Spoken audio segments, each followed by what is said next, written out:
সালাম, বাবা আমি তো তোমার তো ছেলে বলছে যে বাবা আপনি যে আল্লাহ নবী এটা আমার বুঝতে পারিনি, আল্লাহ আপনাকে হুকুম করছে, আমি তো এটাতে নারাজ হওয়ার কিছু নেই, আমি ইন্নাল্লাহ মা সাবিরিন, আমি আপনি আমারে সবসময় ধৈর্যশীল ব্যক্তির সাথে পাবেন। এ কথা কে বলছে?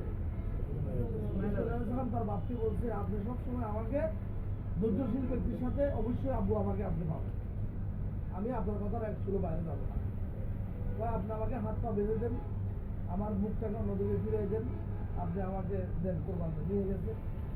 আবু আপনার চোখে আমার চোখের দিকে তাকাইলে আপনার মায়া লাগতে পারে, আপনার চোখটা বেঁধে নেন।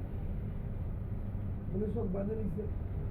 জিব্রাইল আলাইহিস সালামের আল্লাহ বলতেছেন আমার ইসমাইল পরীক্ষা, আমার ইব্রাহিম আলাইহিস সালাম পরীক্ষা পাস করছে, তুমি তাড়াতাড়ি আমার বেহেশতের থেকে দুম্বা নিয়ে যাও, তাড়াতাড়ি দুম্বা নিয়ে যাও। ছুরিতে বলতেছে এই ছুরি খবরদার আমার ইসমাইলের জন্য একটা পশম কাটা না যায়। আল্লাহ বলেছে কারে?